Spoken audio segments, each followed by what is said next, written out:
Around the time he was facing his first lawsuit for his shit content, and they didn't sue him because his content was garbage, which they should have. It should be criminal how bad his videos are. You stupid fucking worm. Stepping into this vehicle looks like you'd be stepping into your neighbor's shitty haunted house on Halloween. It's fucking incredible. They were literally born in test tubes to be YouTube douchebags. He is a cockroach that no amount of pest control can seem to get rid of. He's talking like, oh, this is what you guys wanted to see, right? You want to see my fucking butt, huh? That's what everyone wants to see. I know that every single one of you watching this video right now has that one piece of content that you saw at some point in your life that is just burned into your brain and you can never forget it. Now, it might not be something that you obsess over and dwell on, think about every single day of your life, you know, writing it on the walls or something, like you get crazy with it, but it is a video that you've watched that you'll never forget. For a lot of you, that'll be the basic things like 2 girls, 1 cup, or Goatsy. But for me, these videos are usually like public freakouts that just really make me mad thinking about. So then sometimes when I'm in like a bad mood about something, I'll think of them and make myself even more upset. Which is super stupid, but you know, it is what it is. And there's one video in particular that pops up every few months that every time it gets floated around again and reposted, I watch in its entirety and then I go through and get upset about it all over again as if for the first time. Grab the water too. Thank you. Hey, can I ask you something, by the way? No, it's just that every time I come here, like at the late night hour, I don't know why, you're like very, like it's not even me because I know it's not just me. Like, I'm sure you're like this way with everyone. You just like are very impatient. Like if like you don't want this job, you don't have to be here. Like I'm just letting you know, like you literally rush my order every single time and I hate having you. This video is just the final raid boss of public freakouts that ticks every single box that just steams my ham. It gets me so heated every time. It is an asshole filming it themselves, filming their actual worst moment, which is always just baffling to me. They're being a piece of shit to someone in the service industry, specifically at fast food, which seems to just be the Thunderdome for degeneracy with these fucking weirdos that go there just to stir up a controversy. This is a premeditated embarrassment. He went there already filming the window, ready to confront this guy, because he said that he rushes his order. Brother, it's a fast food restaurant, you stupid fucking worm. You fucking imbecile homunculus. Why are you whining about your food being rushed? That's the entire point of fast food. It's the entire reason the establishment exists. To deliver the food quickly. And he's complaining about it. It's crazy. Like, the 3 little neurons in his dumb little spongy fart brain couldn't process that the reason the worker is giving him his food quickly is because that's his job. That's the whole point of it. But then, to top it off, the guy filming is also drunk driving. He's a self-admitted drunk driver. He literally reports himself in the video. It actually rolls up everything that makes me mad about public freakouts into like one video. So this is just like the full complete Christmas package of things that just grind my ass. And I mean, I'm sure my word means nothing to you, but I'm just telling you, you have the choice to have a different profession. This isn't a profession. I'm sure you're just very incompetent and you have to work here. It's better than your lack of profession where you still treat mommy and daddy like coin blocks in Mario for you to jump up and hit for your allowance that you use to purchase your truck with. I remember when this video surfaced, I went fucking super sleuth on it because I had to know if there was a follow-up. He filmed it himself, so surely he would see everyone clowning on him. And sure enough, at the time, he did issue an apology on Facebook, and I didn't forgive him then. And I don't forgive him now. Fuck him. He's also a drunk driver, which I will never have any level of forgiveness for. But he's also a fucking turbo dweeb who tries to lecture him on why his job doesn't matter and it's not even a profession, and says that the reason he has it is because he must be incompetent. Oh, you slimy fucking weasel. You goofy little bowl of horseradish. It is unreal that a drunk driver that wasn't employed at the time of the video, maybe he is now, and it would be poetic if he is also working in the fast food industry, and now maybe we'll understand the pain of horrible people like him coming through. But I'm already getting lost in some erotica fanfic about justice existing in the real world. Point is, this absolute unhinged dork then takes time out of his night to try and shit on this guy who's just doing his job and doing it well. That is just downright despicable behavior. It's so fucking embarrassing, and he filmed it himself too, so he's also a delusional, stupid asshole too. But I'm not being ignorant either. It's just like, I come here to get food. Who cares, like, if I've been drinking or doing whatever? Like, I come here at a late night hour, I get food. Every time I have you, I fucking hate it. It makes me sick. I'm so sorry about that. Huge save by clarifying that he's not being ignorant. Wouldn't want anyone to get confused here. I also love that all of this starts by saying, hey, can I ask you something? And then he goes into this monologue shitting on the guy and explaining why he hates him. Because he gets his food out too fast. He's too good at his job. Thus, this absolute fucking stupid moron is like, you're a bad man. You must not want to see me. He has a personal grudge against me and wants to get me out of here, shoo me away like a stray animal. He hates me for some reason, so I hate him. He gives me my food too quick. Damn it. I also imagine that he carries this energy with him everywhere.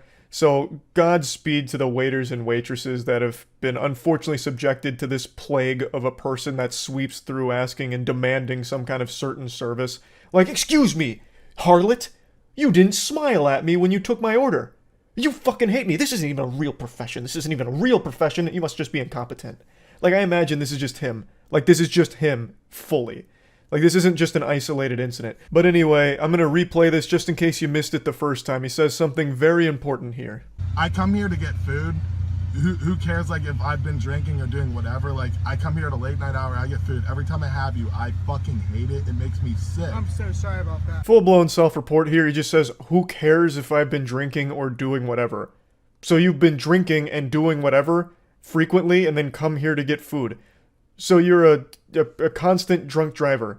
You're a menace. I'll tell you who cares. Every innocent person on the road will care if you've been drinking and getting behind the wheel of a vehicle. It's dangerous to everyone around you, including yourself. I will never, ever sympathize with a drunk driver. And it's certainly not one like this. This guy's just a turbo douchebag. This is next level douchebag shit. I feel so bad for the worker here. Like, he just sits here and listens to this whole spiel over nothing. Like, this whole temper tantrum hoopla. No, I'm sure you're very sorry about it. I'm sure you're very sorry about it. But you are very shitty to me every time I come here. I'm so sorry. No, I'm sure you're not actually sorry, and you're just saying that because, like, whatever's happening or you're being recorded.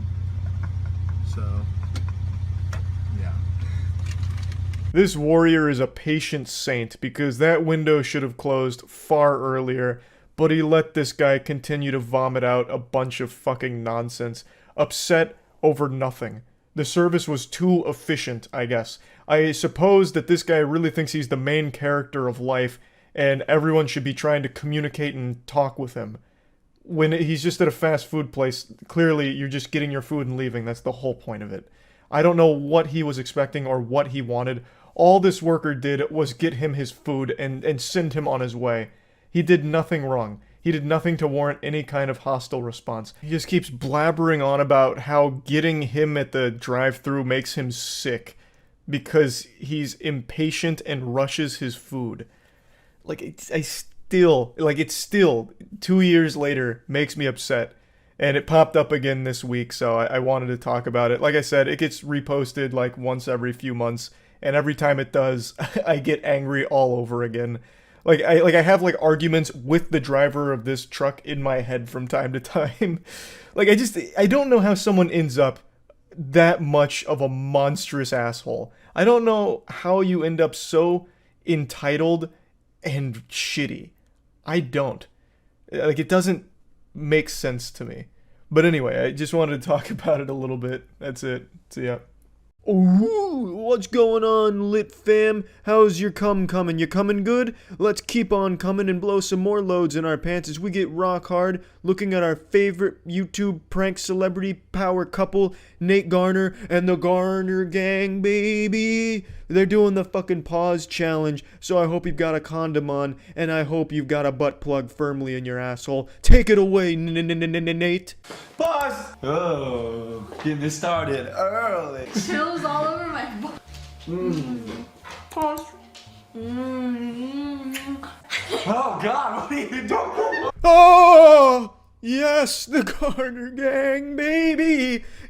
God, fucking love the pause challenge. For those of you who aren't 9 years old and don't get off to the softcore porn on YouTube, the pause challenge is the wild and wacky new challenge the YouTubers are doing where you pause your significant other doing something wild and wacky and then you fuck them. You bend them over and you raw dog their fucking butthole on camera for the children, baby. Let's get back in there, Nate. I'm pregnant. What? Pause.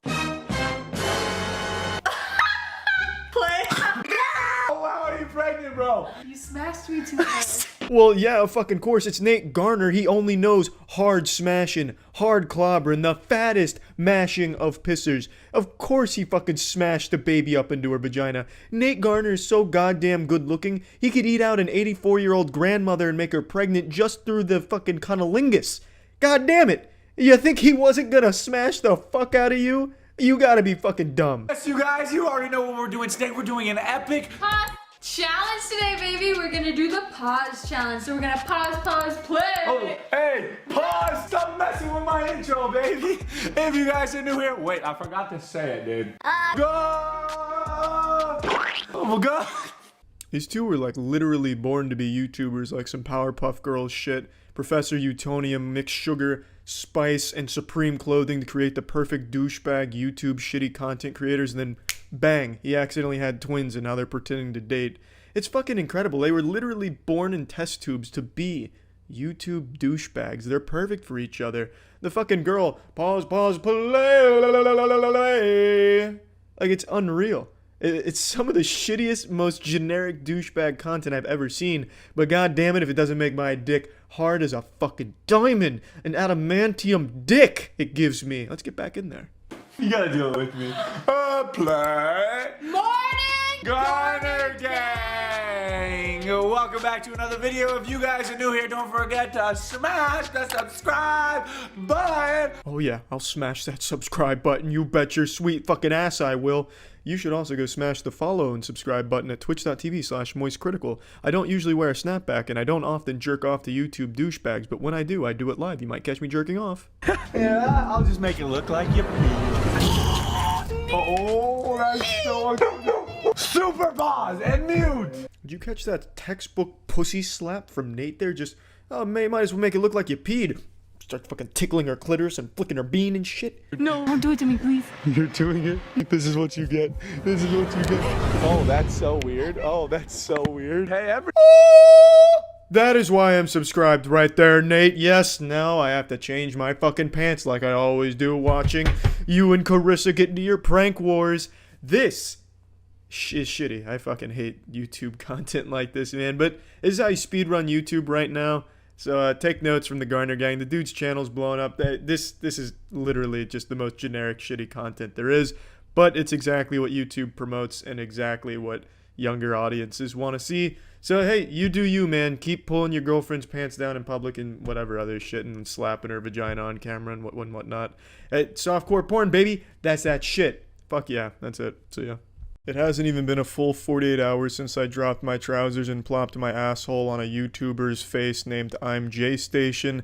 About 2 days ago, I made a video calling out this douchebag piece of shit named Jason, who made a video where he pretends that he was beaten and robbed and nearly killed. It's all very fake, and I called it out and took a shit on it, made fun of it. And now, not even 2 days later, he does something even more douchey and scummy. He makes this video where he says he's using a Ouija board to talk to Etika gone wrong. The same clickbait shit he does for everything. And for those that don't know, the person in this video that he's targeting here, Etika, recently killed himself, and it's been a really tough situation for a lot of people on the internet.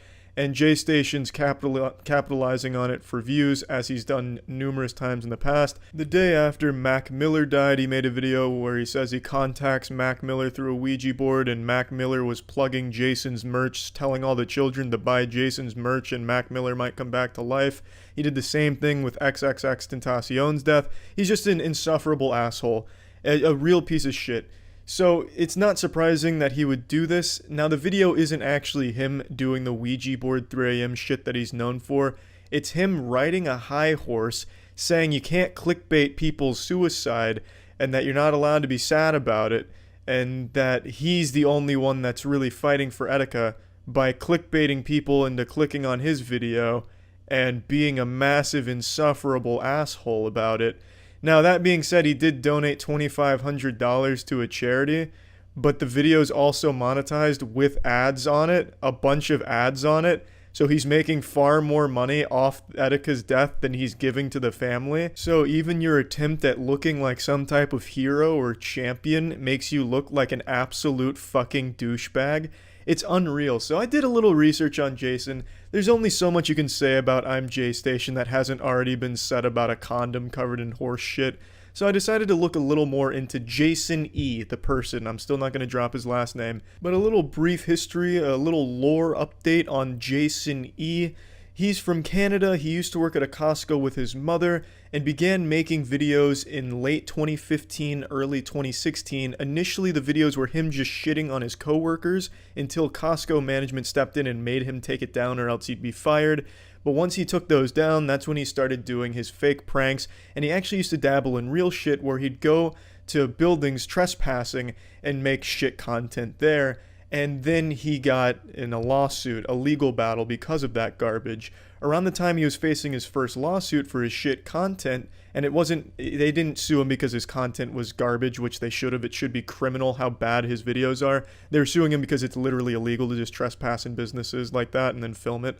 But while they were suing him, or he was engaged in this lawsuit, one of his friends came forward on Jason's Facebook and made a public post talking about the kind of person Jason E is. Now keep in mind, this is all unverified information. It could be totally made up, but really all of it sounds totally in line with the kind of person Jason appears to be based on his videos. You know, you don't have to see someone's penis to kind of know that it's small. If their truck's super big, it's super loud, you kind of know the dick's small, and that's how I feel with this. So I'm not going to name the guy, but T here made a post on Jason's Facebook and really shed light on what kind of person he was. So according to T, Jason was the most complained about employee in Costco's history, having more suspensions than any other employee and more complaints by far.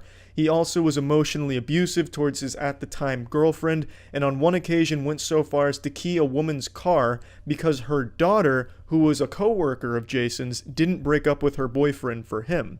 Which sounds about right. Just looking at Jason, you can kind of get that idea that he's either an incel or just one of those kind of fucking lunatics. So that sounds about right. Again, unverified, but it really does seem in line with his character. Allegedly, he also harassed everyone he came in contact with and pushed everyone in his life away, including his mother. So he ended up alone and now making these shit YouTube videos.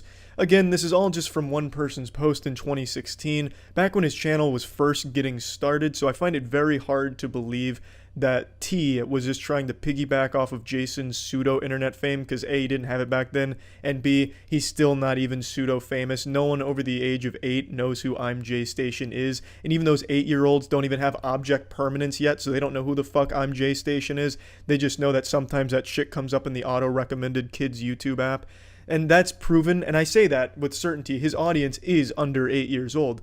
And he proved it himself, because in September, when YouTube was first demonetizing channels on a large scale, Jason panicked and made a Patreon page and made a video begging people to go to his Patreon page and donate so he could keep making his awful, god-awful, fucking dog shit, vomit-filled diaper bag of garbage content, and it didn't work.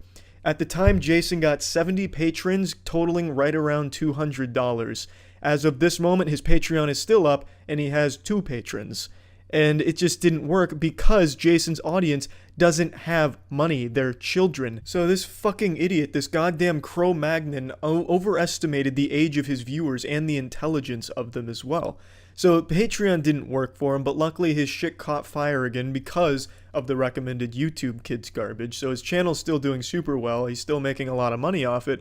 And it's really fucking sad because this pathetic worm, this goddamn vermin, is still profiting off of other people's deaths for his own personal gain and making just horrible, misleading, exploitative content. It's just downright upsetting. And the mentality of this guy is unreal. Eddie Burback left a comment on the Etika video he just released, and his response was, "Ask your girl about me." Yeah, Jason, I'm sure you get girls. What, do you brag about your YouTube channel? You can't. It's so shameful. Yeah, girl, I make 3 a.m. challenge videos for kids. It's fucking awesome. I cut open a Woody doll a couple days ago. It was fucking lit at 3 a.m. Yeah, it was fucking wild, bro, brah, brah, bro, bro, bro, brah. Because that's his whole goddamn vernacular, just bros, bras, and guys. No girl is interested in you, Jason. And you definitely don't brag. Well, you might brag about this YouTube channel. You're a fucking idiot. But it doesn't work, I'm certain. And if you did ever come in contact with a girl and actually mumble out a few comprehensive words other than bruh and guys, she probably laughed really hard at you. Because you probably prematurely ejaculated just even conversing with a female. You look like the kind of guy that doesn't get that kind of opportunity. You look like the kind of creepy guy girls are afraid of. So if Eddie Burback did ask his girl about you, the response probably would have been either, I have no fucking idea who that is, or, oh yeah, that guy that harassed me and made me laugh really hard because he came in his pants just looking at me? Oh, I know that guy. That was really entertaining and scary. That's the kind of guy you are. That's your legacy, Jason. That's what you are. You're like a little cum stain on a shag carpet. Just an offensive little blemish on something. You're just such a piece of shit, man. You really, really are. I thought you hit rock bottom when you convinced your children audience that you'd just gotten your ass beaten and robbed, but this is an even newer low. Trying to platform and make yourself look like a good person even though you piggyback off of everyone's death in society. You're just such a fucking vulture. A literal ass vulture. You suck, man. I don't like you. Most people don't like you for a good reason. Your audience doesn't even like you. Your Patreon fucking crashed and burned on arrival. The only reason you have viewers is by pure accident. A literal machine anomaly that you have an audience. You suck, Jason. You absolutely suck. Rice Gum used to be the worst douche tuber on the website, but J-Station has blown him out of the water now that Rice Gum's faded into obscurity and no one knows who he is anymore and stopped making content. Now J-Station has taken that mantle and he is owning that shit. He has really made that his identity, just being a hated piece of shit. Congratulations, Jason. See ya. All of you know I'm a huge wrestling enthusiast. I absolutely love it more than Garfield loves lasagna. So much so that we actually have our own wrestling league, the Moist Wrestling League, and we even dropped our most recent episode a few days ago. This isn't meant to be a plug for it or anything. This is actually a really serious topic. The reason I mention that is because I'm just showcasing my passion for this craft. And for the longest time now, many decades, there has been this stain in the wrestling industry with a boogeyman that sits atop the food chain. His name is Vince McMahon. He is a cockroach that no amount of pest control can seem to get rid of. I'm confident even if you don't follow wrestling closely, you know Vince McMahon. He is extraordinarily wealthy and he has infested tons of other things even outside of just the wrestling industry. And this man is downright evil. He has a laundry list of deplorable, disgusting, heinous acts that would make the devil flinch. I've talked about him at length quite a bit on streams and even in a couple of videos in the past, so I'm not going to be focusing on his sins from the past here. I highly encourage all of you to just Google his name. It's not hard to find any of this information. It's all just right there out in the open, right there at your fingertips. It is horrible stuff. I'm not talking about just like some drama where he was mean behind the scenes, which of course he was. I'm talking about covering up crimes, sexual misconduct. The list goes on and on and on, seemingly no end. And that's just what we know. There's probably still tons and tons of skeletons in that fucking closet. But anyway, the reason I'm talking about Vince McMahon again today is he is now at the center of another massive lawsuit here that has actually forced his hand and had him resign from his position at the WWE/UFC. They recently merged the multi-billion-dollar deal, and Vince McMahon, in light of all of this, has stepped down. The information comes from someone named Janelle Grant, who worked at the WWE's headquarters and is accusing the company's founder, Vince McMahon, of sexual assault, sex trafficking, and physical abuse in the lawsuit that was filed on Thursday. According to the lawsuit, Grant alleged that McMahon promised a job and later promotions at WWE in exchange for sex, and the lawsuit also includes allegations that McMahon trafficked her to other men inside and outside of the company, and there is a couple of names that get dropped that are some very big, alarming names, obviously. Now, even if you're not part of the wrestling community, I bet you've heard some buzz about this lawsuit because some text messages allegedly leaked from it, as well as some of the claims in the lawsuit are extraordinarily disturbing.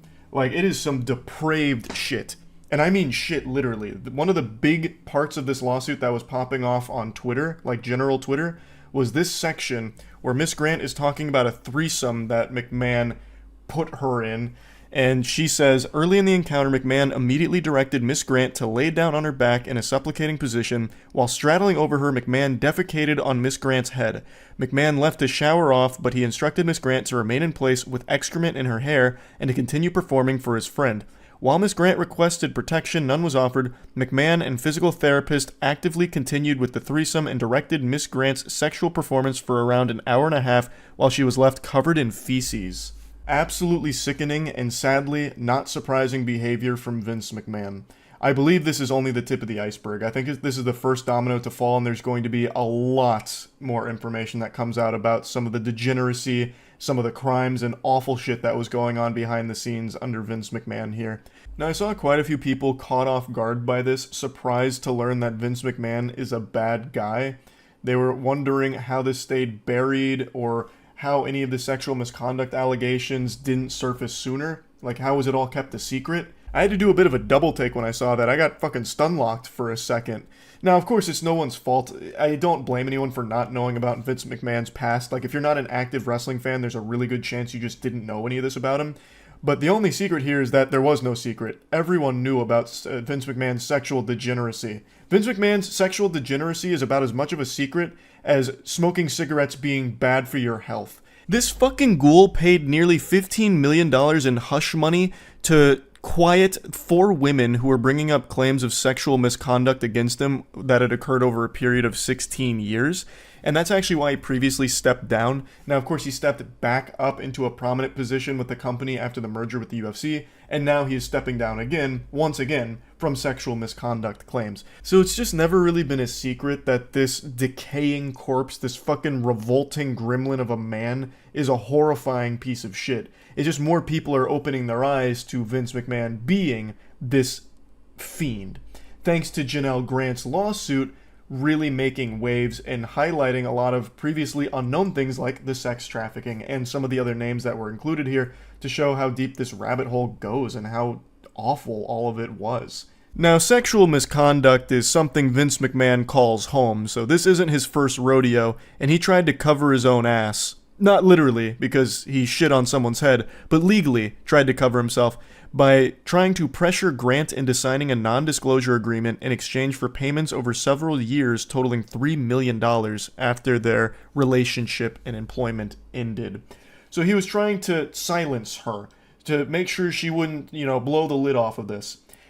Now, I'm no lawyer, I'm no expert, but I don't think a non-disclosure agreement protects you in the case of crimes. Like, I don't think if you're sex trafficking someone, you can have all of your victims sign an NDA and then they can't speak about it, you're safe. And if they do speak about it, they're the ones in trouble. I just can't imagine a world where if Grant signs that non-disclosure agreement and then goes forward with bringing this information to light, that she would face punishment for it.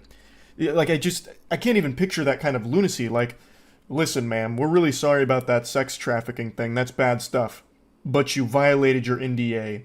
And breaking an NDA is so much worse. You're going to prison. You're going to the slammer for that. You don't violate the contract. It's sacred. It's binding. Like, I just don't think an NDA protects you in the case of a crime being committed. Again, I'm not an expert, though. The only NDAs I've ever signed were to play a video game early, not poop on someone's skull, among other horrible, horrible acts. Allegedly. It's fucking scary stuff what was going on behind the scenes at the WWE with Vince McMahon. The parent company has issued a bit of a statement here. The parent company is TKO Group Holdings, and they said that McMahon doesn't control TKO or oversee day-to-day operations at the WWE, and that while this matter predates our TKO executive team's tenure at the company, we take Ms. Grant's horrific allegations very seriously and are addressing this matter internally. And a spokesperson for Vince McMahon also made a statement and said that the lawsuit was replete with lies, obscene made-up instances that never occurred, and a vindictive distortion of the truth. He will vigorously defend himself. I wish he would vigorously try and dive into a wrestling ring and tear both of his quads again. This is an evil man, and he has been evil for the entire time he has been with the company. And more people are starting to see this now. He is a fucking stain in the industry. I know there is still a lot of Vince McMahon fans because they separate art from the artist. he plays a character in the WWE, the commissioner, and he has been kind of iconic in the scene. I get that. Like, there is a lot of great WWE moments that, unfortunately, Vince McMahon is there for and was a big part of. Like, he played the role well.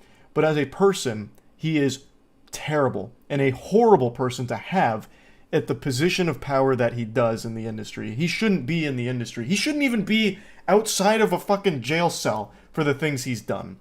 Like, I can't separate art from the artist when it comes to something like this. I just can't do it. I know there are people that are, and I'm not, like, mad at you for it or anything, but I can't. He is just absolute trash, scum, the lowest of the low, and I will, of course, be keeping my eyes on this lawsuit as everything continues to develop here.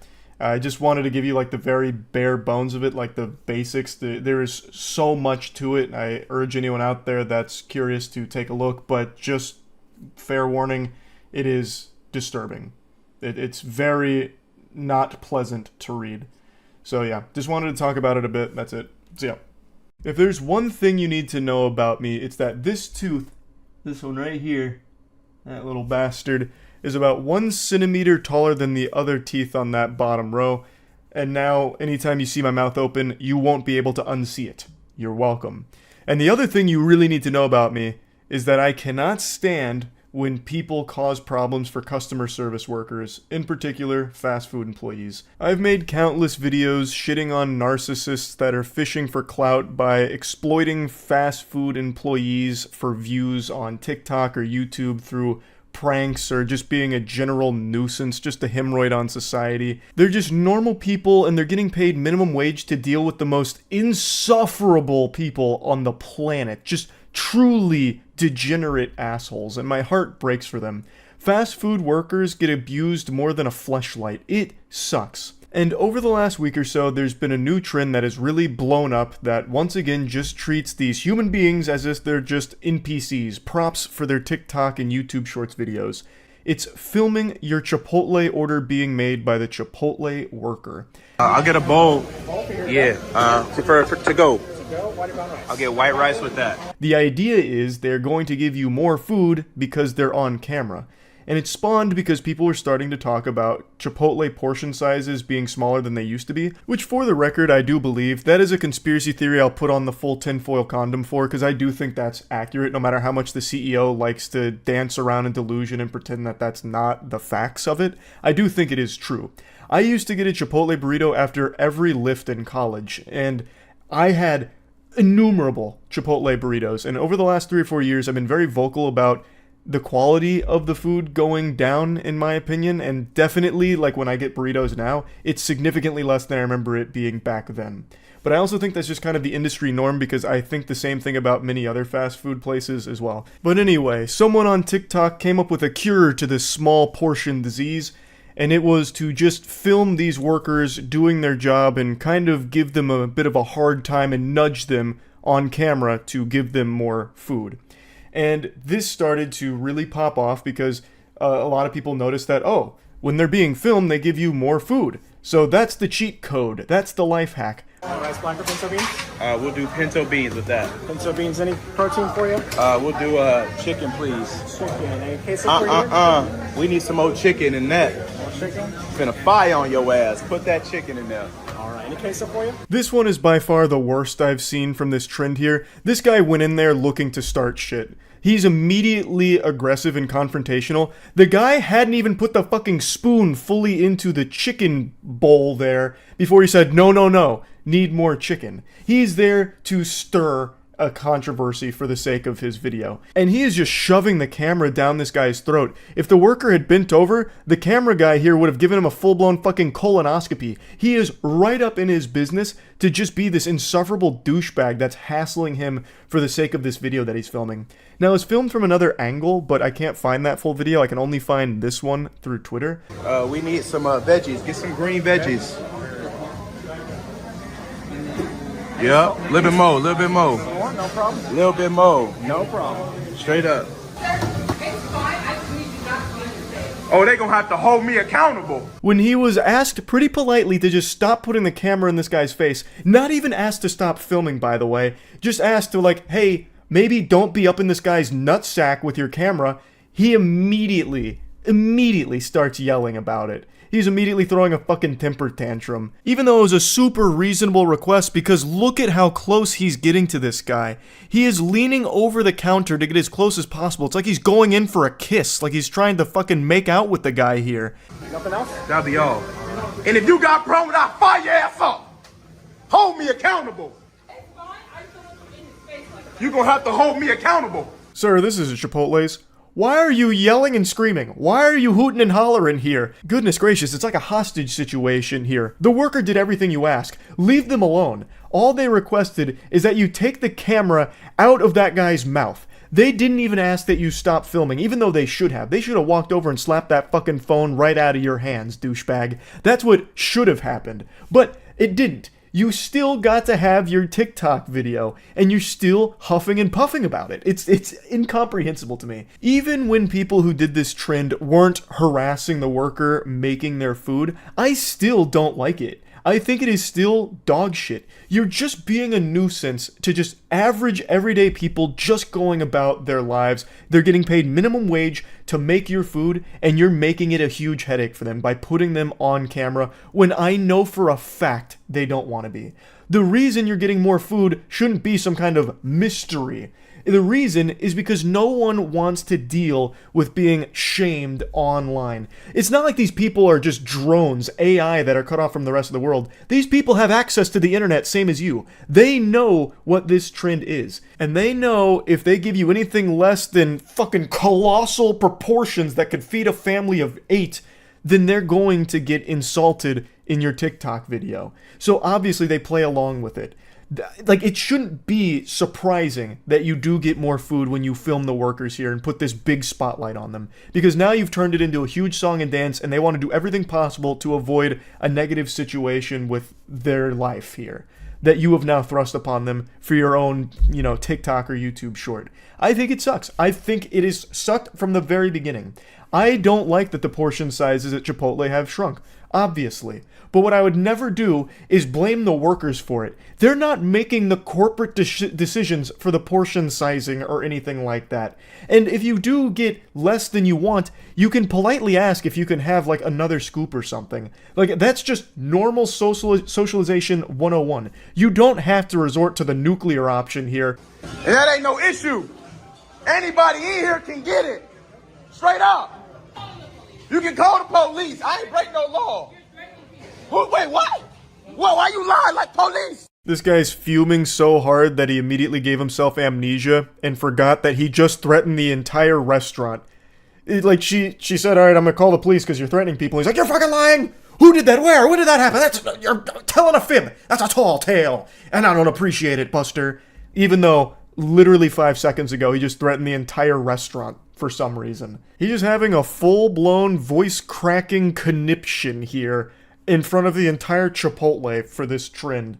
And I still don't even know what there is to be mad about. He got big portions on his bowl. Mission accomplished. And he successfully made everyone in that restaurant's day a little bit worse. Yippee. Wahoo! That's great. So yeah, overall, I think that this filming Chipotle workers trend is garbage. I think it is just trash. I could bring up countless other examples because it's become such a viral hit here, but they're all so annoying. They're not nearly as bad as this one. This one is by far the worst I have seen so far. The only ones that I somewhat appreciate are the ones where the Chipotle worker gives them significantly less food because they're filming.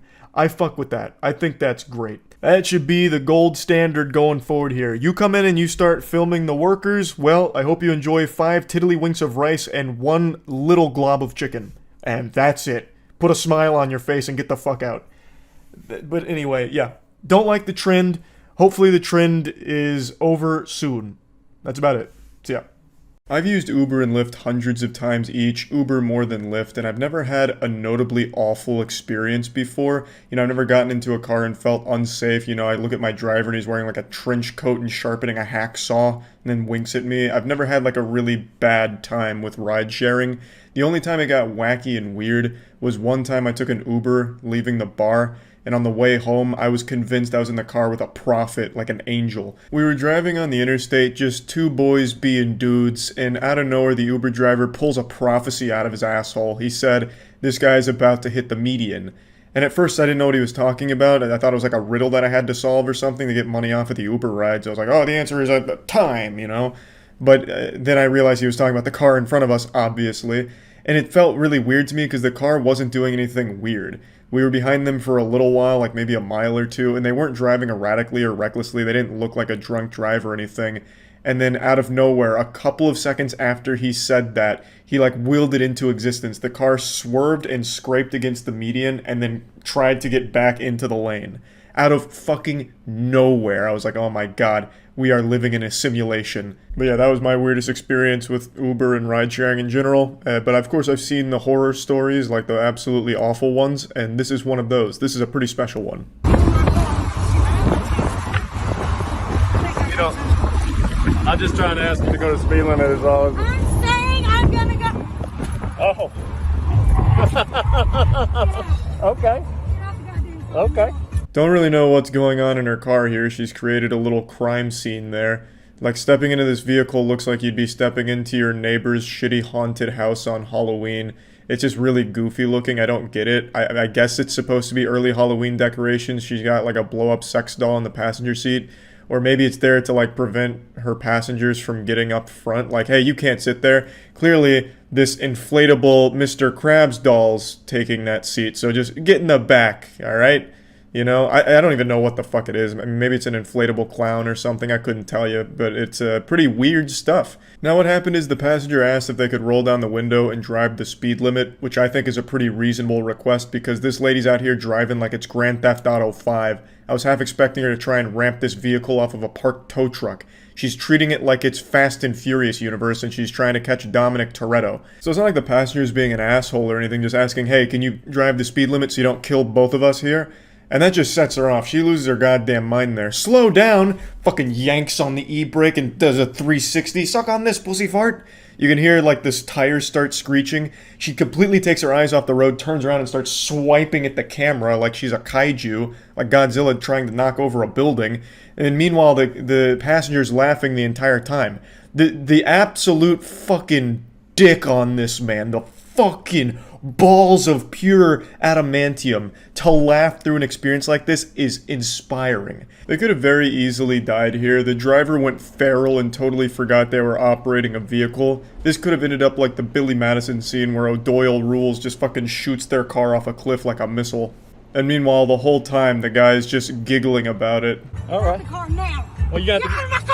Hey, you're gonna have to open that trunk. I'm not going anywhere until you open that trunk. Unironically, she starts squealing. Literally squealing. This is what a small dog sounds like when it's trying to intimidate a larger dog, but it's also very afraid as well. It actually sounds like somebody stepped on a toad. It is shocking that a human being can make this noise with their vocal cords. This is what it sounds like to smoke 15 packs a day. All right. The car now. Well, you got to. Hey, you're gonna have to open that trunk. Sorry to hit you with the surprise instant replay on the Jumbotron. It's just I'm so impressed with her ability to hit this screeching note. This is the brown note. Like, hearing that makes a human being involuntarily shit themselves. This is such an abhorrent sound. It's like someone's recorder broke, but they still desperately tried to play hot cross buns on it. Get out. Get out. Get out. Nope. You're gonna have to get my bag out of your car. I just want my bag, man. That's all I want was my bag. Thank you. Thank you. Thank you. Thank you. Yeah, I'm no Phoenix Wright Ace Attorney, but I'm pretty sure this is a highly illegal act here. You can't just pull over on a busy interstate and kick out the passenger, because they could easily just get hit by a car and die, and you're fully responsible for it. What a remarkably reckless decision from this asshole here. But credit where credit is due, she did slam him with a real humdinger, saying, fuck you and fuck your mom too. So she tossed in a your mom there, so she really got him. I was really hoping she'd double down and go for a D's nuts as well. Just be like, hey, yeah, you can you get off at the D's exit and find another lift. D's nutties. Then she fucking peels out, poof, drifts in there. But she handled herself like a professional, only sticking with a "your mother" statement as she launched his suitcase across the road. Nothing to do with that.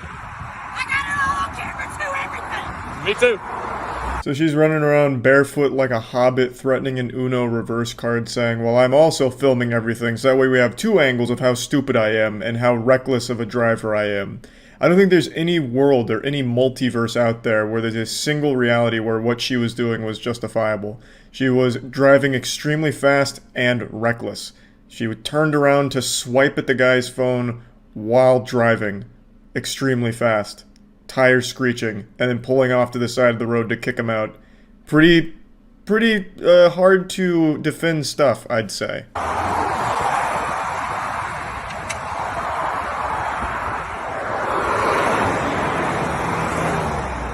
As she blasts off back onto the road, she nearly clipped the van that was next to her because she tried to get back too early, and that would have been an absolute catastrophe. Her road rage almost got even more people hurt. Then she left this guy stranded. I'm assuming he was able to find his way back to civilization after being dropped off in the middle of fucking nowhere on the interstate. And yeah, I don't really think this is the best Lyft experience. I would imagine this is at the absolute least 2 stars, I would say. It has to be. Because this was not great. This was not, spectacular service, I would argue. But at least he survived the trip. I was getting worried when she was driving the car and slamming backwards, screeching tires and shit. I thought that was just going to be the end of him. I thought we were looking at like some Blair Witch Project found footage kind of shit, but luckily everyone was okay. That's about it. So yeah. Are you mad right now? Do you want to be? I saw a video today that was pretty infuriating.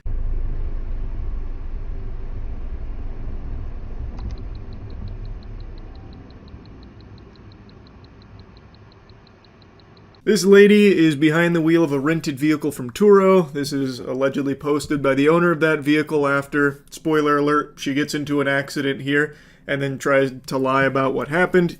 This was posted in response to that to show what actually happened, and if you've got some keen peepers on you, the astute observers may have noticed she's texting while driving. But to be honest, I don't even think that's accurate to say because she is doing more texting than driving, so she's like occasionally splicing in some driving between her texts. It seems like she's in some kind of heated argument, and that is like her primary focus is sending these text messages while on the road. I'm sure I don't need to educate you on the dangers of texting while driving. I'm not the DMV. I'm also not your dad. I imagine most of you know that, and this is one of the most egregious examples of texting while driving I've ever seen. She could easily have just pulled over and sent those messages if it's that urgent, but instead she said, fuck it, we'll do it live, so she's doing it while on the road, risking her life and the life of those around her. I guess she's really got places to be in those messages. That's like fucking utmost importance. If you're not first, you're last. If you're not pooping, you're shitting.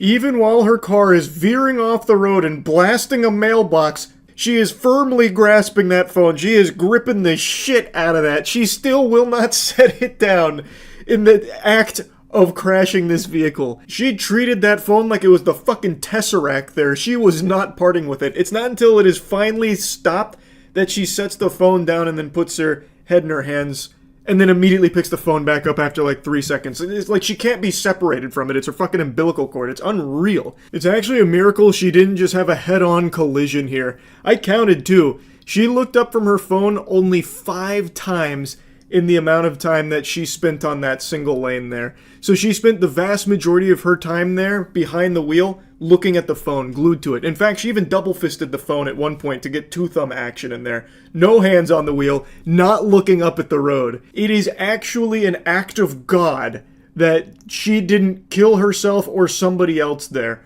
Just an unsuspecting, innocent car that she could have easily veered to the left instead of the right and just hit with a head-on collision, which would have potentially been fatal. Also, her squeals that she lets out, oh man, that is ear-piercing. And then she has like that full-blown like angry middle-aged mom scream after it like comes to a stop when it's entirely her fault.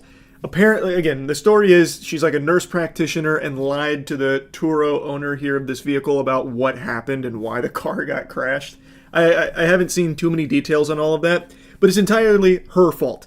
You can see here in the footage, she is texting the vast majority of the time that she spends on the road. And I imagine this isn't an isolated incident. This is probably how she goes about her daily commutes. You can tell people till the cows come home how dangerous and bad it is to text and drive, but then you're still going to have people like this doing it.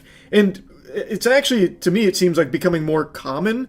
Like, I know there was like even a trend a little while ago for streamers to do like car streams, and in some of them, they were just texting and reading the chat while driving, like while being filmed doing it. So it seems like people don't really grasp how important it is to not drive distracted. But anyway, this is probably the most egregious example of it that I've seen. This is unhinged. It's like she totally forgot she was operating a motor vehicle. She was so engrossed in her phone.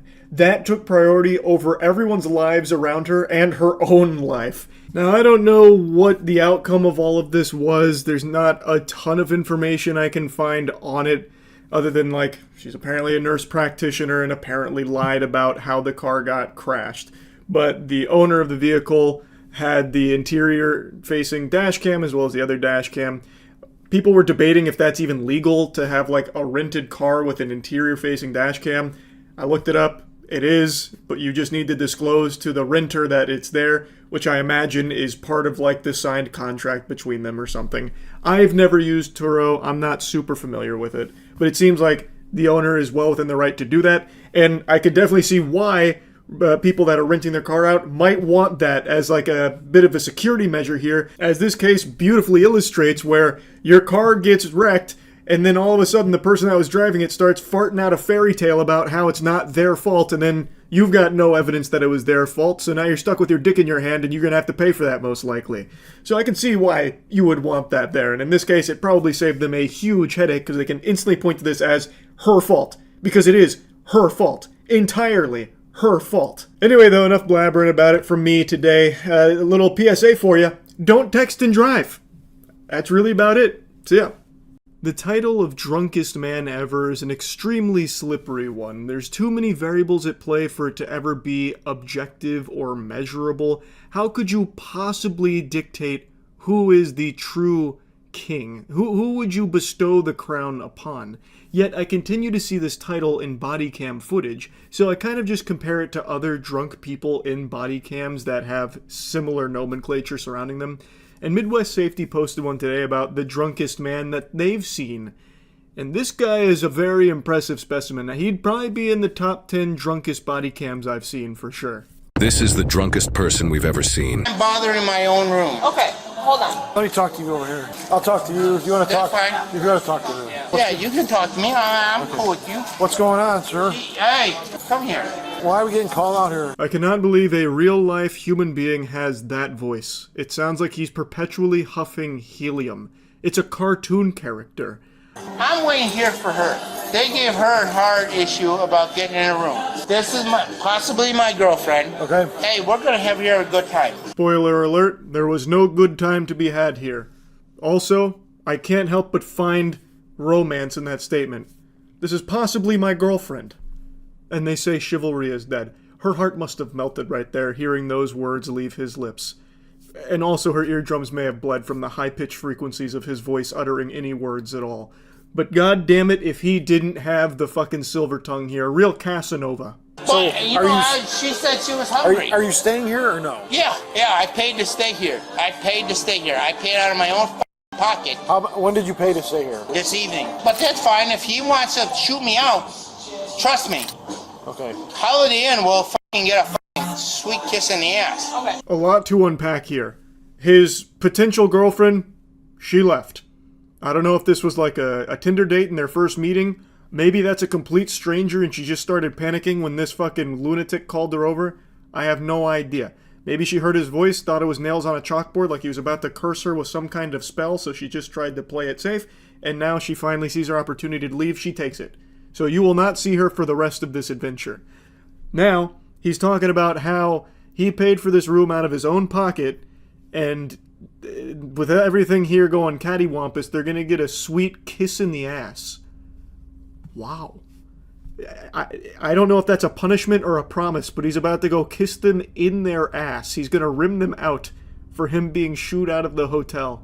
It sounds like you got a room that you're paying for upstairs. Yes. You're gonna go up to your room, you don't cause any more issues, you're good to go. That's fine. I agree with you. If we have to come back here again, they're gonna ask you to leave, and if you don't want to leave, then we can't take you to jail for criminal trespass because now you're trespassing. I hope they have it on Okay. video. And when they stick it in their ass. They can get our video surveillance right here. But this little over here. Okay, we're not doing that. He's completely forgot about his possible girlfriend, the Schrodinger's relationship here. In his mind, she just despawned. So she will never be referenced again, like at all. So the officer here is saying, look, go back to your room. If we have to come back again, if you keep causing a ruckus, if you still are causing trouble around here, then we might have to arrest you for trespassing. And this guy just keeps talking about asses, about things going up in butts, whether it's his lips or a stick. He is not really grasping what's going on here. Technically, I could have brought a van over here. Okay, I don't know what you're talking about. If I have to come back, you're going to jail. That's Is that right. fair? That's right. I agree with you. You got your room keys? Yes. Okay. When it's you little say, over hey, here. no, I'm just saying, nothing no. against I'm you. not. Nobody has a fucking clue what this guy was referring to about bringing a van over, but I can promise you, a weirdo like this plus a van, that's bad news. That's a recipe for disaster. I also don't know who he's talking to so upset off camera. Probably like the manager or something who has called the police about this guy's disturbance. That'd be my guess, but I'm not entirely sure. What's your first name? Shut. Is that C-H? Chad? S-H-S-H-A-D. Stand by with this officer, Yep, okay? no problem. I'm gonna just shit up royally tomorrow. You know his gonna get fucked up. His gonna get twisted. Matter of fact, I better be here tomorrow when he gets fucked up. Because I'm gonna sit here with a smile on my face while he's getting twisted and he's getting kicked out the fucking door. I don't know what you're talking about. Nobody knows what he's talking about, but it makes you think, where will you be when his shit gets twisted? Thought-provoking. Sir, we're already going up to your room. We're going up to your room. Yeah, and you can suck my cock. I mean, I don't give what the f***. Listen. You guys got a warrant? You guys got a warrant to get in my room. Listen. Do you have a warrant? Would you just listen to me for a few No, I'm not gonna listen to you. You got a warrant? Checkmate. He found it. The ultimate weapon. Do you have a warrant? That's like in Pirates of the Caribbean when Elizabeth Swann calls out parlay. Officers are powerless now. They have no warrant to be riding that elevator and walking this absolutely trashed, inebriated super specimen to his room. He's got him. Eating out of the palm of his hands. He is twisting their shit. You got a We're warrant? not going into your We're room. not going. Come on. Warrant. No, we're taking it to your room. Come on. Nope. All right, Warrant. then have if a you don't want to warrant, go to you're your shoving room, me into a room that I or don't do you want to know. go to your room, sir, or do you It want to may leave? have cocaine in I it. don't care. I'm not going I don't in. give a fuck. A perplexing play here from the master tactician. I'm not familiar with this strategy in the Art of War where he just self-reports that there's cocaine in his room, potentially. The officers just kind of brush that one off. They really just do not want to deal with anything in regards to this fucking loser. So they just are like, please, we're not going into your room. We don't care about the coke in it. Just go to your room. And he just keeps shouting, warrant, warrant, cocaine, maybe, warrant. You gotta meet me at the door and you gotta kiss my ass. Check this out. There you go. All right. This Let's pull your is. pants up. Put your pants back up. There you go. Okay. That's what you want? No. No, we want you to. Oh, that's what you guys wanted to see. Lord help us, he brought the cheeks out. He has unleashed the brown balloon knot to open air. Code red. This is bad. It's just gotten out of control. Fucking guy is walking down the hallway ass out. And he's talking like, Oh, this is what you guys wanted to see, right? You want to see my fucking butt, huh? That's what everyone wants to see. Okay. Is that illegal? Yeah. There you go. Well, Pull I your know pants back up. I ain't doing nothing. You're when cursing, did I pulling down your start wearing- pulling down your pants. When did I start that? Is that under video Yeah, surveillance? yeah, we do have body cameras. I hope you do. I Yeah, hope you do. we do.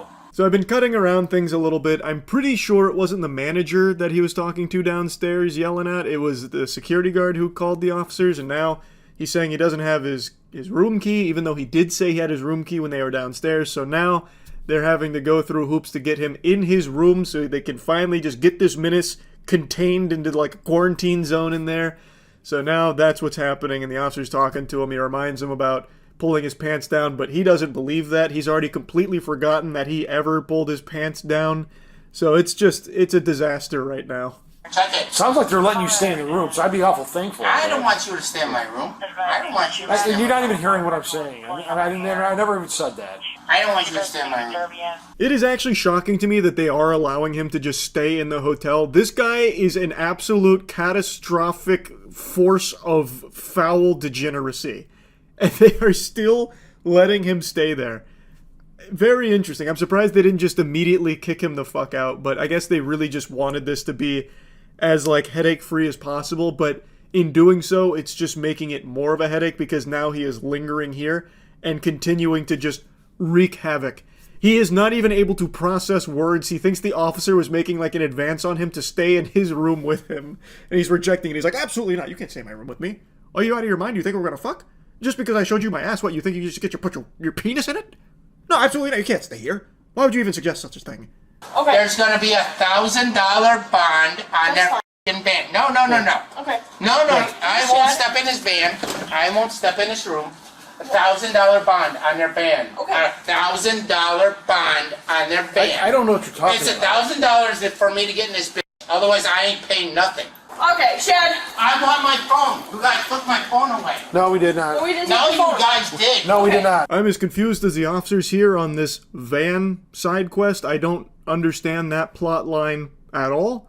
But he did eventually go into his room, and as the officers were leaving, they heard him come back out, and now you can see phase 2 of the boss fight has become as he's chasing them down about them taking his phone, which they didn't.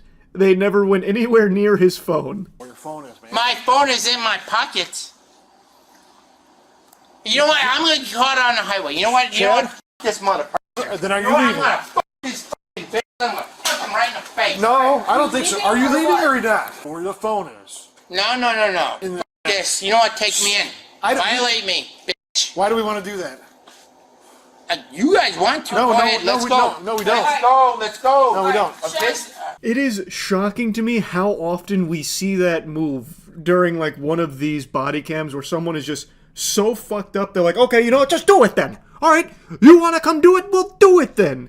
And then when they actually do end up getting arrested, they're like, what in tarnation? I can't believe this. Like, I don't understand that move there. So right now this whole hoopla is over. He thinks they took his phone, but then he says his phone's in his pocket. Turns out it's not in his pocket. He has misplaced his phone.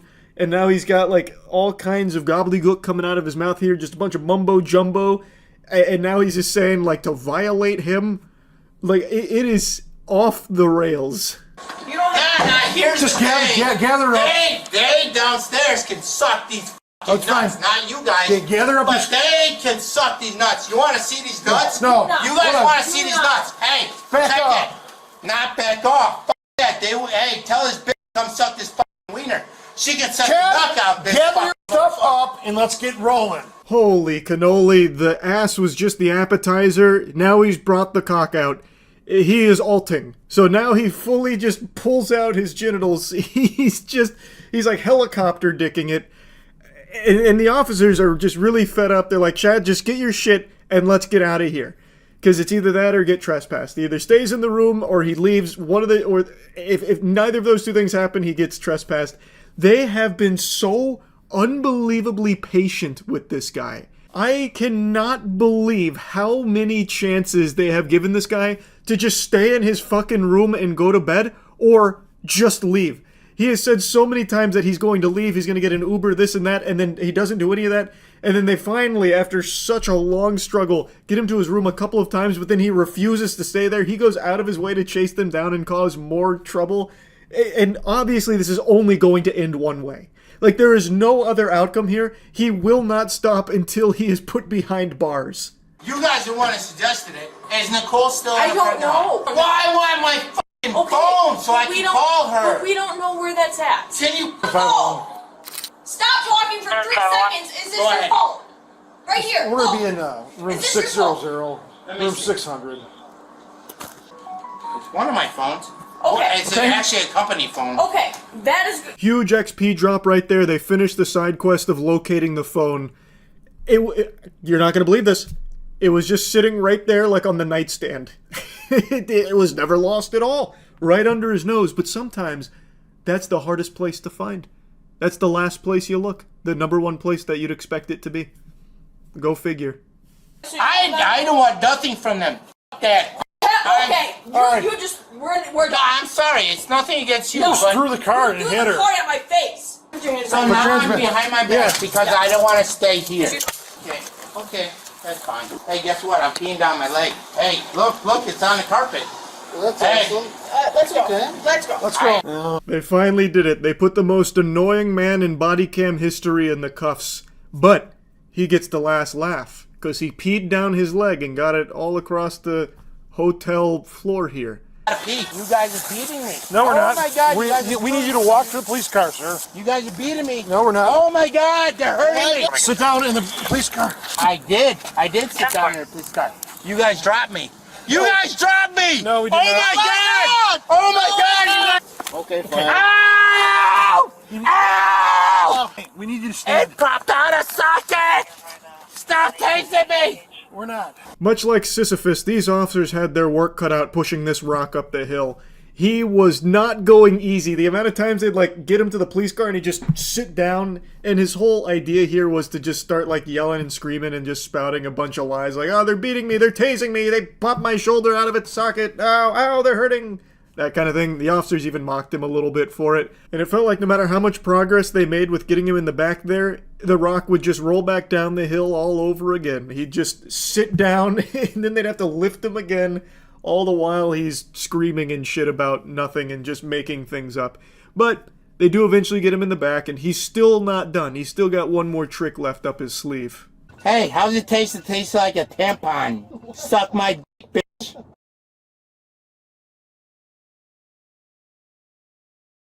Yeah, he does the classic start kicking and headbutting everything in the back seat, and he eventually like cuts himself on something. So when he gets out of the police car, he's covered in blood. He looks like he just went through like fucking WrestleMania by the time they get him out of the car.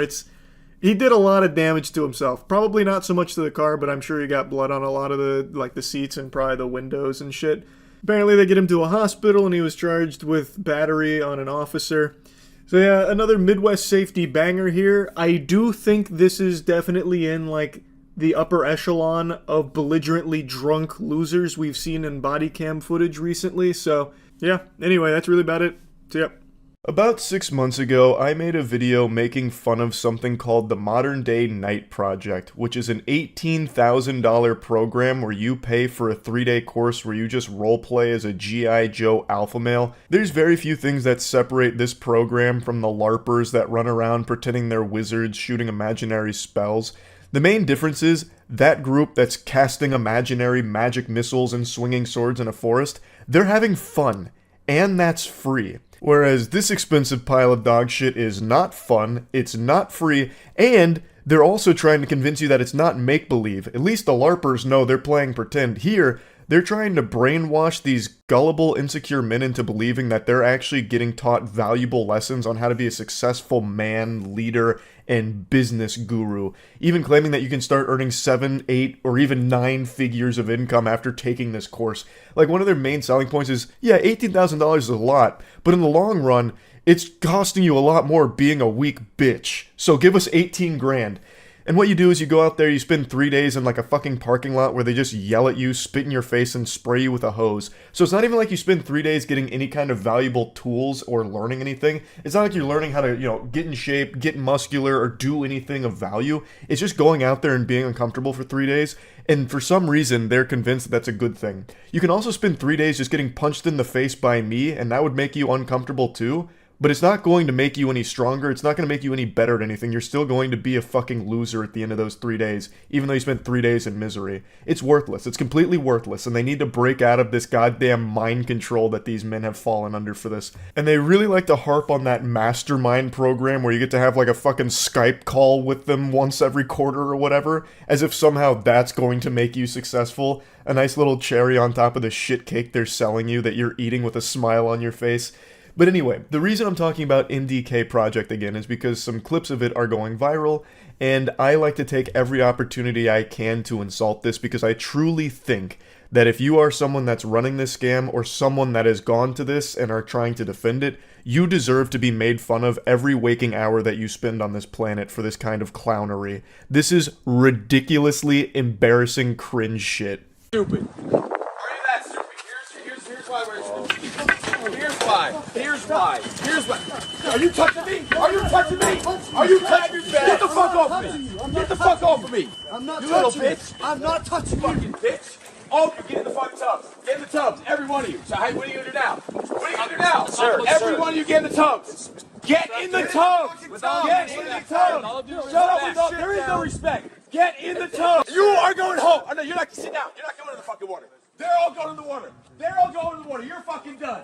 You're fucking done. I wasn't kidding about that parking lot statement. They set up these adorable, cute little ice baths in their warehouse parking lot. They got the Rob Dyrdek Fantasy Factory built here for the MDK project, but only if that fantasy is just yelling at a bunch of dudes that are really desperate for a change in their life and you're just exploiting that. So only if your fantasy is being just an evil, manipulative con artist. They actually posted this clip themselves, and there's really a lot to unpack here. So the big thing really feels like they love to power trip and just have this authority over these dudes here.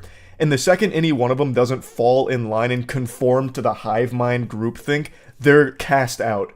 That is such a perfect encapsulation of this entire program. They just want you to fall in line and be their little sheep. Yet they're trying to preach the opposite. You're a sheep, and the only way to break out is by giving us 18 grand. We'll give you the tools to break out.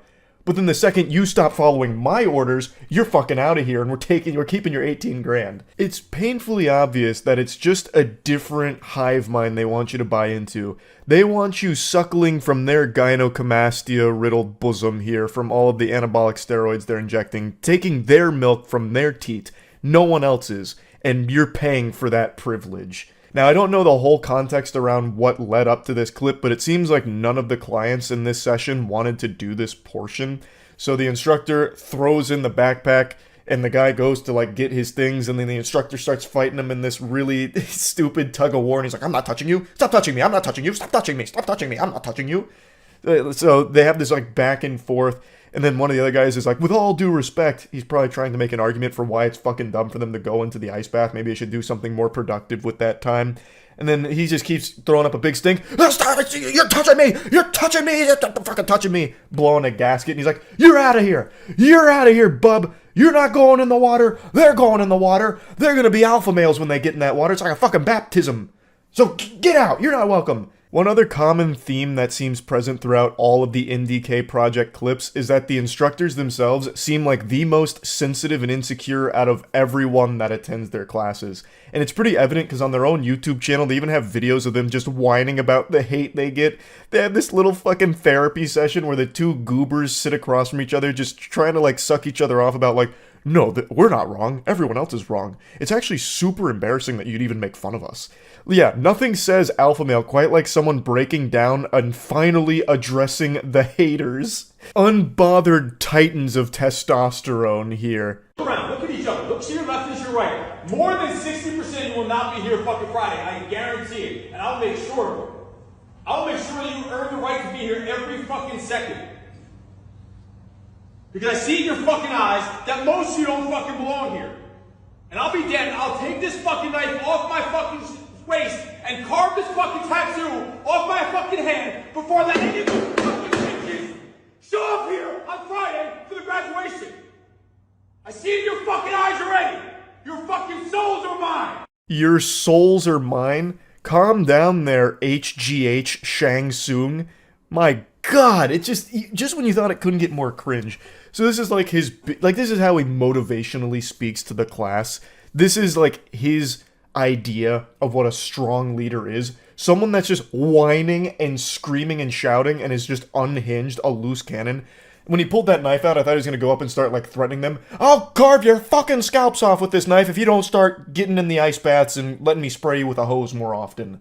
That's a big thing that I could do, is spray them with a hose. I showed a ton of those clips last time. I won't bother again. That's, like, the main thing. That's basically, if you want to sign up for the MDK project, there is one client I think could benefit. Anyone that happens to be hunted down by hoses. Like, if you're constantly harassed by getting sprayed in the face by a hose, this might be the class to take, because you're going to be immune to it by the end of it, because that's like all you do here for 3 fucking days. But anyway, he's got his knife out, he's waving it around, he's slamming it like a toddler, having a temper tantrum over nothing here, then says he's going to carve off the thing on his skin, which I'm assuming is the MDK logo. They have their own little cute logo. I'll carve this off of my skin. It's like, oh no.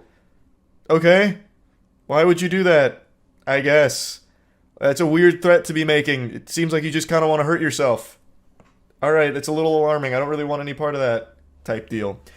But this is also something he does for most of his classes. There's a few clips of him saying that exact same thing. He really likes to threaten that he's going to carve out his own skin. 60% you will not be here on Friday.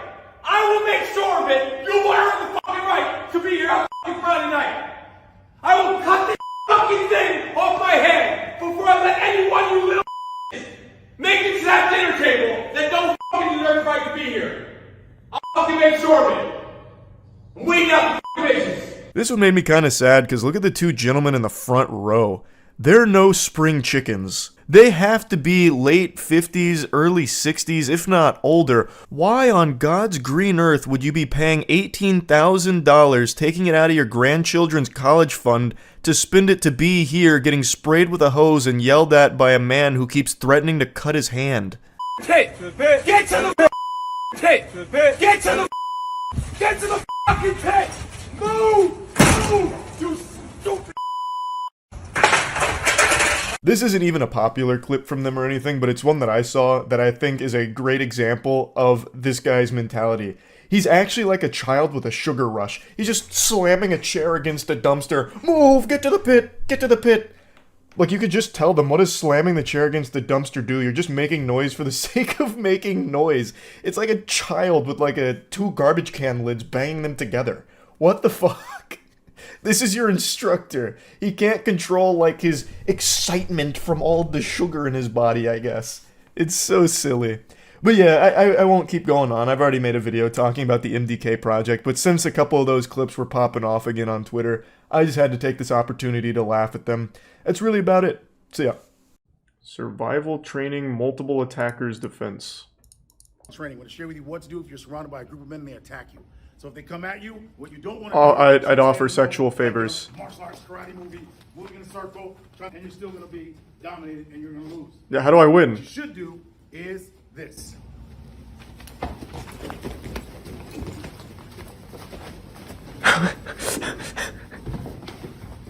And as you can see, when you move in a circle around the crowd, you're able to attack each attacker individually.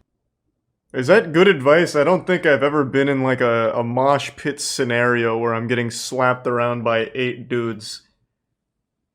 I feel like the best thing I could do is just say, wait, I have money, stop, stop. I'll show you where the money is if you stop hurting me.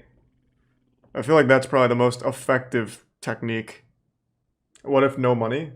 Just lie. And then once they stop hitting you, run. What do you mean? It's like, that's step 2. You just need them to stop for a minute. Like, Jesus Christ, just make some shit. I know where the treasure is. I'll show you where the treasure is. Just stop. And then once they stop, you run. It's that easy. And then maybe if possible, like maybe some like banana peels behind you so they slip and fall. That way they can't chase you. This has 95 million. Oh, it's the same guy. Wait, his channel is nutty. The first thing we're going to do, since we can't move out of the way, we can't move offline, and if I were to try to move this, as soon as he saw my hand move, he's going to fire. Yeah, you're going to get fucked so up. We have to make this weapon not fire. And give an What example. do you do, like force choke him? When he sees me move, he's going to fire.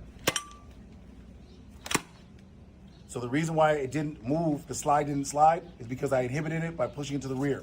From there, what we do is push the barrel back towards the aggressor, and now you have the weapon, and if you don't want to shoot, then you just pin them down to the ground using their finger and taking them under control. I think I don't remember who said this, but it was like an actual reputable source. You should never try and fight back because you're just gonna die 9 times out of 10. You're not like a trained professional because you watched a 57-second YouTube video. I think that is perhaps the worst fucking advice you could give someone being held at gunpoint. The best advice is just comply, I think. Unless the guy looked... I think the only extenuating circumstance is if the guy looks like he's ready to just fucking murder someone. Because then you have to fight. If he's not there like for your money or anything, and he's just there to kill, then yeah, maybe then you try, you know, Officer Danger's tactics here. But other than that, I think it's just you comply. But who am I to go against the Detroit Threat Management Center, I guess? I wonder if anyone of the 95 million, which is a huge number, actually did get held at gunpoint, tried this, and either succeeded or died. I'd love to know the stat on it. He got exposed for not being a cop. He's not pretending to be a cop. He's a threat manager, I guess. I don't know, he handles threats. Like, if there's a threat going around, he gets a phone call about it. And I'll talk about it, I don't know. Like, he's not even dressed as a cop. I'm kind of invested in this. Where was he exposed? I don't think he's parading around as a cop, but I think people might be misled because he's got like a... I don't know, what is this? Like a Detroit Become Human augment coming out of Z or something? Like, I feel like maybe people just think he's a cop. But I don't think he's pretending. Playing cop in Detroit for $1 a minute. Named Dale, who has a Dale called Vipers, an oh, this is fucking awesome. Violence intervention protective emergency response system. This is fucking awesome. Which also translates to it's a little quiet. He really wanted something to spell Vipers. They also teach where they have you in a close quarters robbery scenario. Holy fuck. This is very common. So here, the first thing you do is slap. Why is he pointing at his dick? Here, I actually have his finger trapped. Even if it was on the trigger. Give me your cock, your dick gets it. Not only is the finger trapped and the actual trigger actually pushed forward, but the finger's actually in pain, pushed up against the trigger guard. 1, it's frozen. 2, what kind of scenario is this? He's being hunted by the dick serial shooter? From here, you have control of the weapon. The fucking wiener blaster? So many things. First off, we got a boot barn gone under, turned into some sort of secret lair, completely filled with vipers. Who look like they just murdered the Punisher's family. They remind me of those this is fucking great. Action movies where they somehow have their hearts. I love this LARPing. Well, it's dangerous, but it's cool. Into like a bunch of computers back at HQ, and Dale's just sitting there watching them die. For well over a decade, Detroit has been struggling with retaining their cops.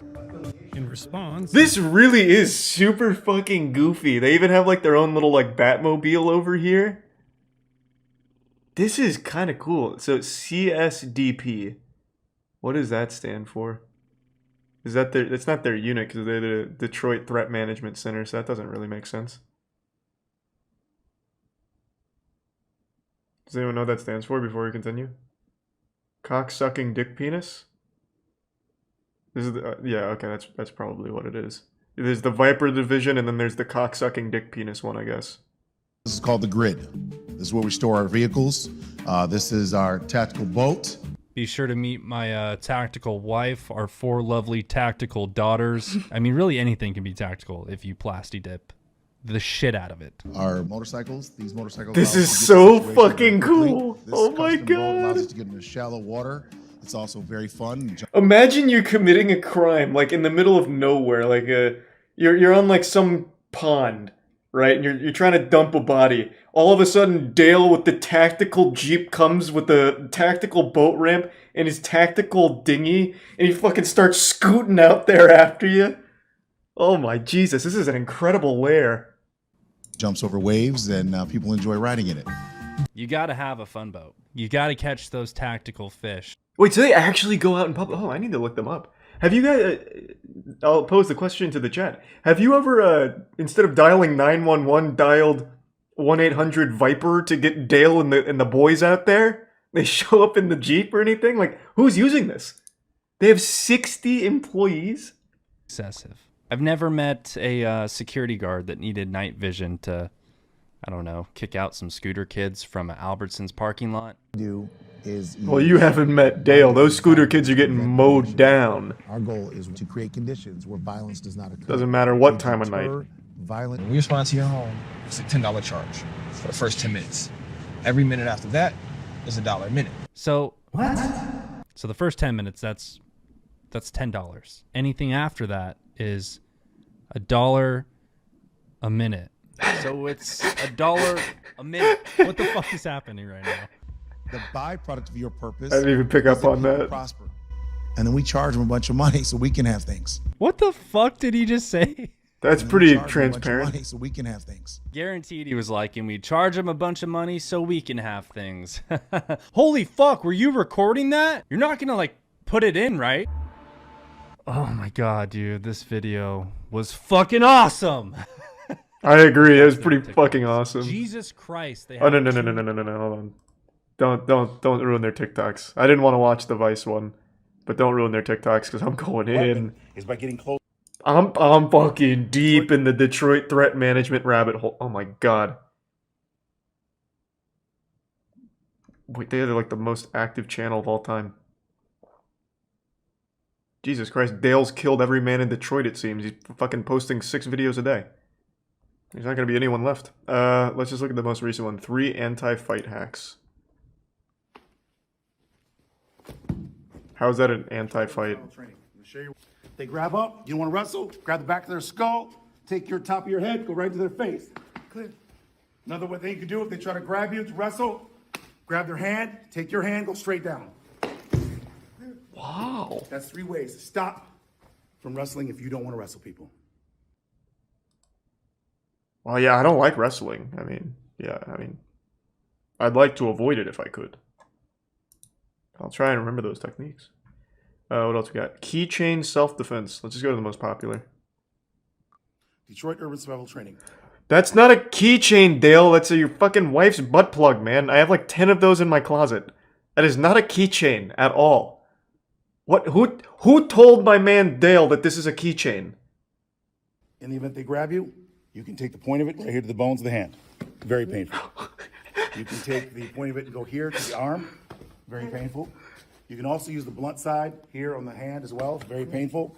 Show that one again. Right here.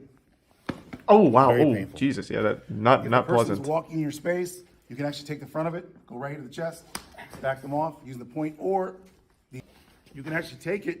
You don't have to use Just the point, stab you them can with use it. The side of it, go right here to the top. It'll back them off of you.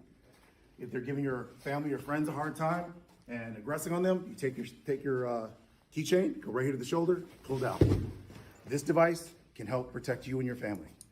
Yeah, I mean it's like a fucking icicle. It's not. I've never seen a keychain like that. What you have here is just a stabbing item. You could also just forego all of this and use that same instrument for stabbing, which I think would be wildly more effective. True.